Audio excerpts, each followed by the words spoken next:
Malabas kami ngayon. Akala ko nandito na yung kapatid ko. Nandito yung sakyan niya, oh. Pero wala siya. Nasaan kaya? Ano kayang sinakayan niya? Gihintay ako.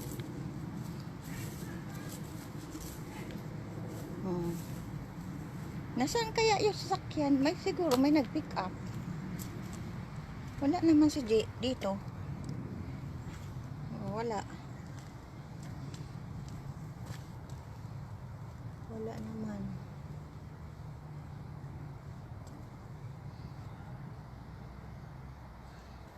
Wala naman siya. Tinatawag ako ng aking mga alaga.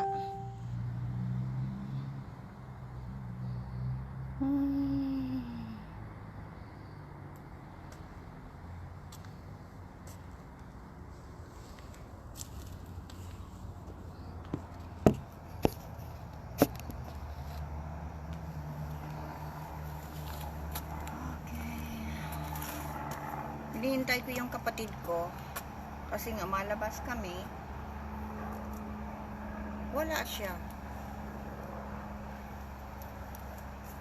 Hindi ko alam kung saan. Medyo maano ngayon, medyo windy, pero okay lang. Okay lang naman ang ano niya, ang hangin. Medyo mainit pa, pero yung hangin niya medyo maganda sa pakiramdam. Wala pa yung kapatid ko. Gusto ko palang batiin ang aking mamaya may special akong yan, video greeting sa aking idol noon at ngayon, kung sino makahula, at BFF ko, sister ko, sino ang makahula. Walang iba, si Mystica. Oh, hindi, akala kong kapatid ko na. Hi sis, Mystica. Napanood ko pala yon, yung show mo doon sa Euro TV. Ano ba yan? Naano ng hangin? Naano ng hangin yung ko, yung cellphone ko. Maano kayo, malakas ang hangin. Yan, napanood ko yung yung show, yung programa mo, syempre show yun, sa Euro TV. Ano yung title na yun? Parang Stage is Yours. Siguro yun. Yan. At si yan. Ganda mo kumanta. Sana sunod, kantahin mo yung paborito ko, yung Sinungaling Puso. Sino ba yun? Yan palang ginamit ng kapatid ko yung van niya. Akala ko pa naman, nandyan yung kapatid ko. Kaya mamaya ma-live ako para sa iyo. Ayan. Congratulations pa rin sa business mo, yun sa health and wellness mo. Congratulations. Pag-uwi ko dyan, mabili din ako ng mga pangpaganda. Saka yung sexy perfume para naman maging sexy ako ulit. Yeah. Tapos, yan, yung mga makeup, yung mga skin, mabili din ako niyan. Para maging kasing kinis mo ako. Kalain mo, flawless ka masyado. Nakaka-inspired. Yan. Walang kupas. Ang split queen ng Pilipinas. Nag-isa lang. Si Mystica. Idol ko yan noon. At ngayon. Yan. Yeah. 2 thumbs up ka. May kwento ako niyan. Kasi palagi ko siya napapanood sa YouTube noon. Kahit ngayon napapanood ko pa rin siya palagi. Yun, nakikita ko yung mga motivational niya. Ayan, na-inspired ako. Tapos, lagi siyang nakapula. Yun, yung nakakaano, kasi yung kulay niya, pareho din. Gusto ko rin, yung makulay niya sa beddings niya, talagang, pareho ng beddings ko. Sabi ko nga, bakit magkapatid ko to sa, spiritual, yung kapanahunan. Kaya lang, syempre, mas smart siya kaysa sa akin eh. Ako medyo may pagka pa eh, may pagka, ano ba ang tawag nun? May pagka naive. Siya smart talaga. Pero sa mga niya, sa mga kulay ng talagang saka yung mga di ba mahilig din siya sa mga kopya. Ako din, mahilig din. Yan. Saka business minded siya, ako hindi. Hindi ako business minded. Yan. Kaya congratulations, sana pag uwi ko, maka-guest naman ako sa programa mo. Yan, excited ako na magkita-kita tayo. For the first time, dyan mismo sa programa mo. Diba? Ang ganda yun. Kaya dapat magpa-sexy na ako. Kasi baka maging tayo, parang maging number 10. Ikaw sexy, ako bilog. Bilog. Kasi mataba. Yan. Kaya dapat magpa-sexy na ako. Kasi siyempre, ikaw inspiration ko sa kaseksihan sa lahat. Dapat magpa-sexy na rin ulit ako. Yan. Medyo kasi nagkaroon ako ng depression. Siyempre, nung nawala si Christian, na sobrang stress ko. Pero ngayon na-inspired na ako. Yan. Kaya, congratulations ulit sis Mystica sa iyong programa. Euro TV. Sikat ka. Kaya ako dyan. Mag-guest ako sa programa mo. Panoodin ko yun Monday. Pinanood ko na yung mo. Yung programa mo. Ang ganda. Habang ako naghuhugas ng kinainan, pinapanood ko yan eh. Yan. Yan, pinapanood ko. Kaya, congratulations ulit sa programa mo. At alam kong, yan, sa taas pa yan. Marami pang viewers. Sana ko dyan palagi, magsusubaybay sa programa mo. Kanta mo yung paborito ko. Yung ba yan? Sinungaling mong puso. Pusong sinungaling siguro yun. Yan, paborito ko yun. Kasi, siyempre, pag ako na in love, mga sinungaling ang puso nila para sa akin. Kaya paborito ko yun. Yun ang paborito ko talaga. Maraming salamat sis. Mga na kami out of town na. At see you soon. Pag uwi ko sa Pilipinas, excited na ako na mag-guest dyan sa show mo. Sa programa mo. First time na magkikita-kita tayo. Yan. Disappointed nga ako, hindi tayo nagkita last year. Kasi nga, 1 month lang kami dyan, walang time. Punta dito, punta dyan. Kaya, Pero this time talaga, susurpresahin kita. Basta ibigay mo lang sa akin ang address mo dyan. Kung kita surpresahin. Gusto ko kaya yung mga surprises. Ganyan. Dala ko yung ko, surpresa. Yan. Pero pwede naman natin na, alam mo ang, maganda yung surpresa. Kaya yan, magkita-kita tayo. Siyempre, gusto ko rin makita sa personal ang aking idol. Yan. Hinahangaan noon. Nag-try din ako mag-split. Pero ngayon hindi ko na kaya. Pero ikaw talaga hala. Talagang number 1. 2 thumbs up sa pag-split. Ganda. Yan. Ko yun. Yan. Kaya, congratulations ulit. Paulit-ulit ko na sinabi na sa programa mo, yan, sa Euro TV. Sikat ka. Kaya magiging sikat ako dyan sa programa mo. Pag ako dyan, pag nag-guest ako. Yan. Mamaya, ma-live ako. Para sa'yo talaga.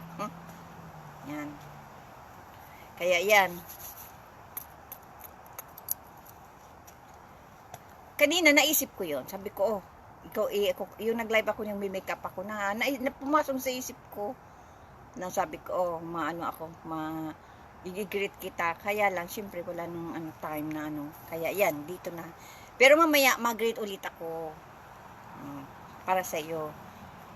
Nagpapapayat na ko eh. Kasi siyempre naman, ayoko naman maging ikaw sexy, ako naman parang siyempre dapat magpa-sexy rin ako. Kasi idol kita eh. Kaya dapat magpa-sexy ako, paganda. Ikaw ang idol ko eh. Kaya nga na ako eh.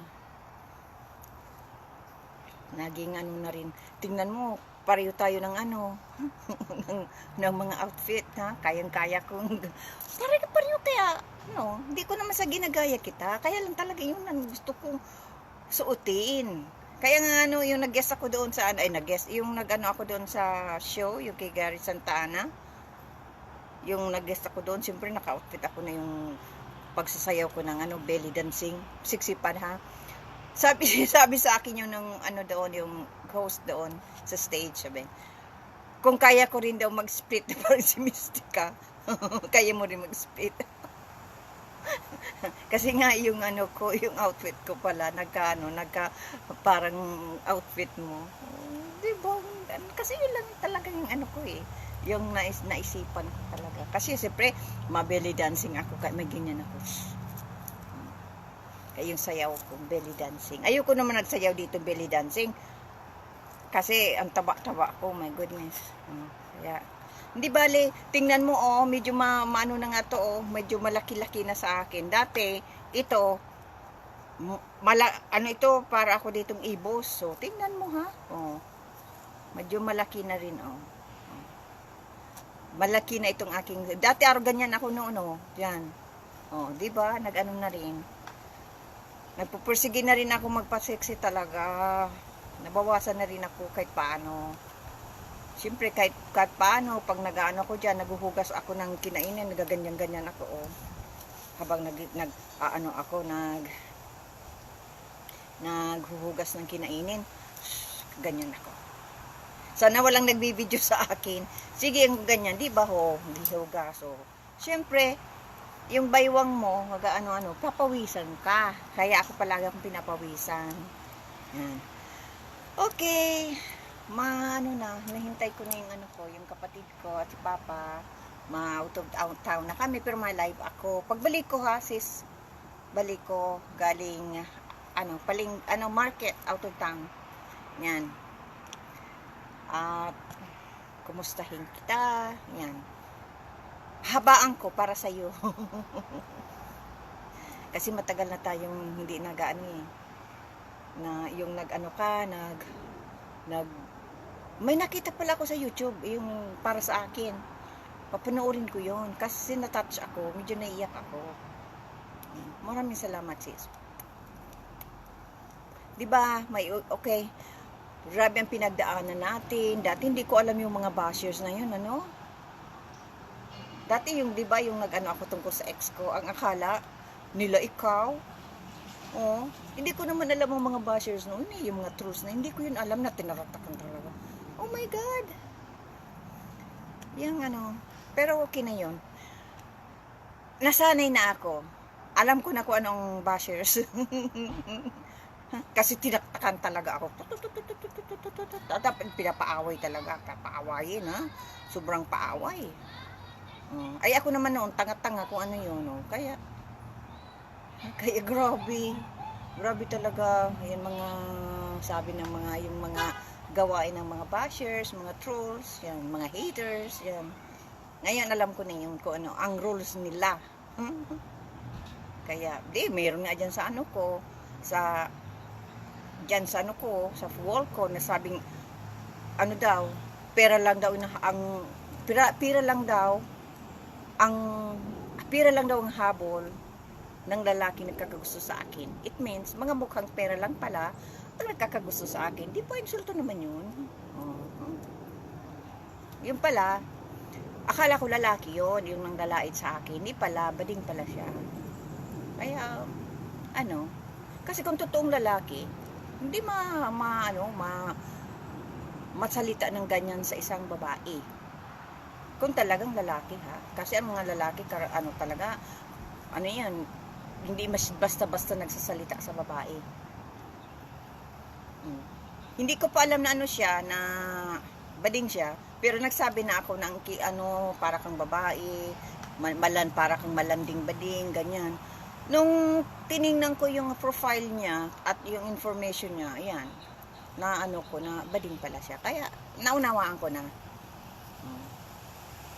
Dahil kung lalaki siya, nalalaitin ako. Oh, may tataktakan ko rin siya.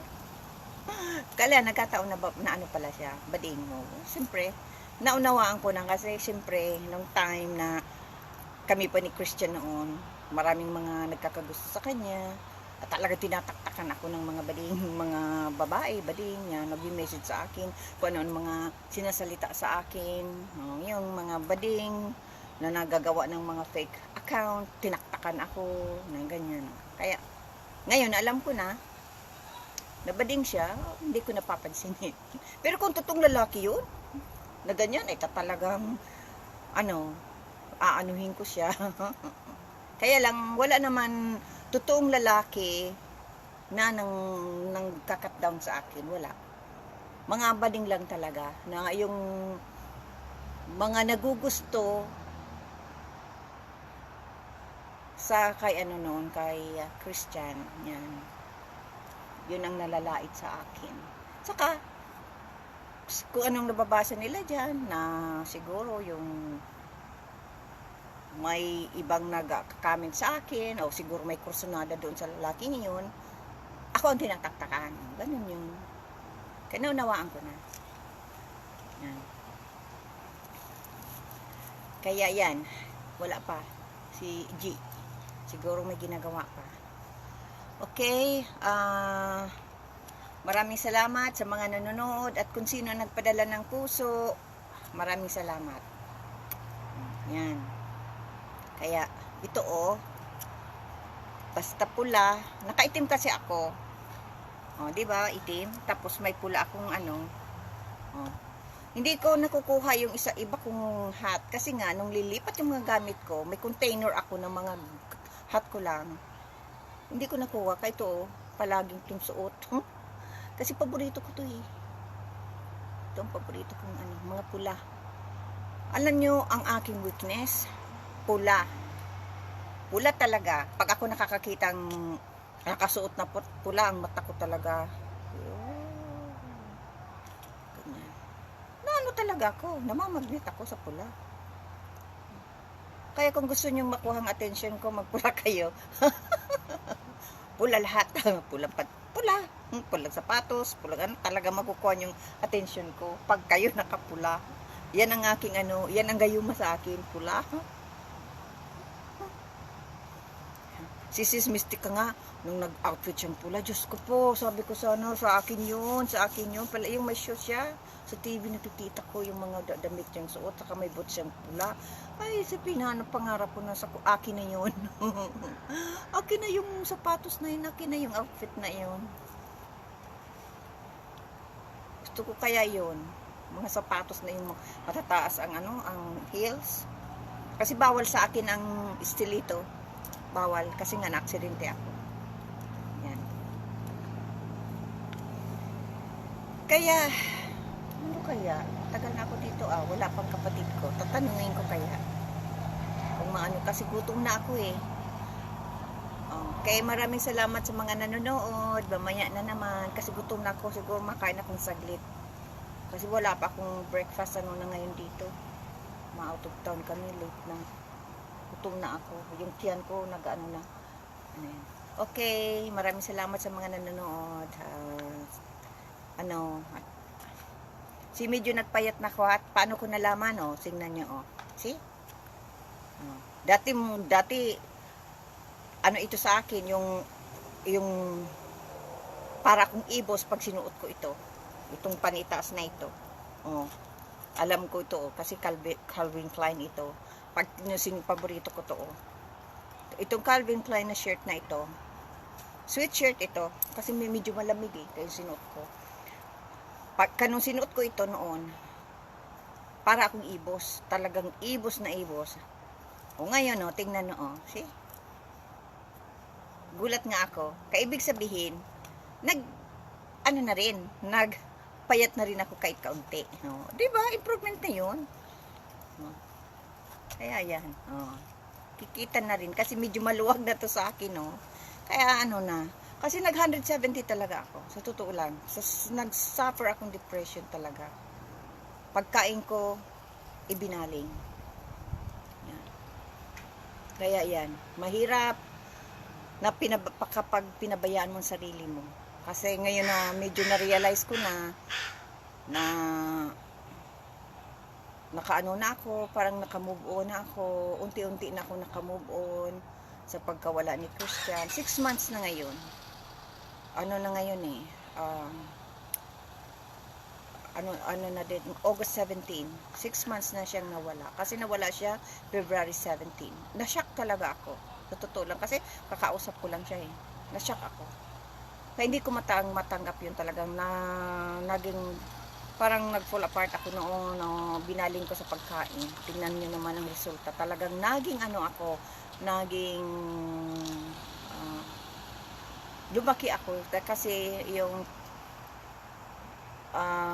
kalungkutan ko, tapos marami pa sa akin ng lalait, marami bang problema. Sa pagkain ko, ibinaling ang ang aking yan. Bakit nagdilim? Madilim siguro talaga. Yan, madilim talaga. Nagdilim kasi. Ayan, nagdilim. Sa pagkain ko, ibinaling ang aking frustration sa buhay. Kaya yun. Hindi na ako tumitingin sa salamin noon. Mukha lang, pero sa katawan hindi ko tumitingin. Yun na hindi ko na malayan. Tumaba na akong tumaba. Hanggang umabot ng 170. Kaya yung sabi sa akin ng doktor, para sa aking health, bawasan ko na. Huwag na ako padagdag pa ng padagdag. O talagang, sinabihan ako noon eh. Kasi nag-100, ako noon, 163. Parang, pumasok lang dyan, labas dyan. Yan. Parang wala akong pakialam. Hanggang umabot na 170. Yun. Na talaga, ngayon na na-realize ko na parang natanggap ko na unti-unti ang pagkawala ni Christian at parang natatanggap ko na rin ang yung kakayanin ko ang mga pagsubok na dumarating sa buhay. Kasi kung sabi ko sa isip ko, kung nakayanan ko noon, makakayanan ko rin ngayon. Kaya pag ako na-stress, 'di ba, pinapatugtog ko yung pagsubok na kinanta niya ni Sawyer brothers, yun si Kevin Sawyer, yung pagsubok. Palagi ko yun pinapatugtog kapag ako nalulungkot talaga. Kasi paulit-ulit yun para register ko yun sa utak ko na pagsubok lang yan, makakayanan ko yan. Kaya yan, paulit-ulit ko yung pinapakinggan pag ako nadidepress talaga. Yung dumadating yung kalungkutan ko, yan. Pinapatugtog ko yan. At maraming salamat, Kevin Sawyer, idol, sa time mo sa akin na palagi ka nagla-like, palagi kang nagka-comment, nakaka-inspire na masyado. Maraming salamat. At kay Kenneth D. Sawyer, maraming salamat sa mo, kanta na yung buwan, nakita ko. Palagi ko yung pinapatugtog. Yeah, patuloy nyo yun, yung Sawyer brothers na yan. Suportado ako. Suportahan ko kayo. Isa ako sa fan nyo. Yan. Fan nyo ako. Yan. Kaya maraming salamat sa mga magandang comment. At gusto ko rin batiin ang mami ni ng Sawyer brothers. Yan. Maraming salamat. Okay, tatanungin ko na yung kapatid ko kung kung maalis pa ba kami at ako'y gutom na. Okay, maraming salamat ha, mamaya na, ma'am. Kasi kanina pa ako dito, oh. Mamaya na naman ha, makain na ako. Kasi ano na eh, late na. Hindi pa ako nakain. Akala ko maano na kami, maalis na. Pag ako naghuhugas, gaganyan ako. Sana walang nagbibideo sa akin dyan. Gaganyan ko. Sa belly dancing. Tapos, sa belly dancing kasi, ganyan na. Tapos yung shimmy-shimmy, yung pick up ganyan. Yung buong katawan mo, pig-shake mo. Habang naghuhugas ako dyan. Tapos pinapractice ko itong ganito para hindi ito magkibo. Tapos matagal na kasi 1 year na ako hindi nagbili dancing eh. Yung pag-uwi namin sa Pilipinas, nagbili dancing kami. Mag-aaral ang belly dancing. Kaya lang na-aksidente ako. 1 year na nakaraan. Hindi na ako nakapag-belly dancing. Napabayaan ko pa yun.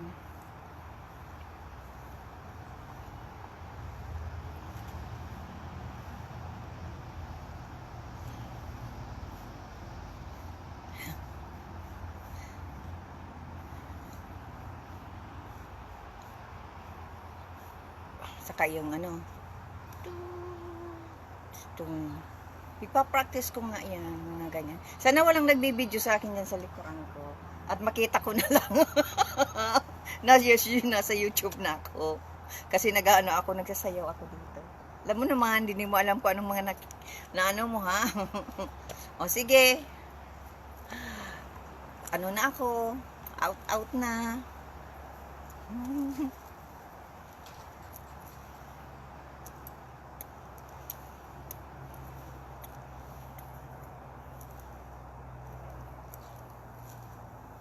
Kain na ako. Gutom na ako. Yan ang sasakayan namin mamaya, oh. Ito ang ni G. Kapatid ko yan. Yan. Ito.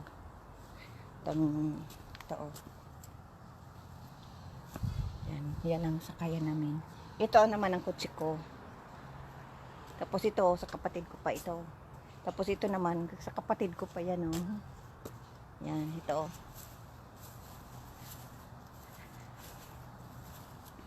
Yan. Kapatid ko yan. Tapos yan, ang van niya. Okay, guys. Love you, love you, love you, love you.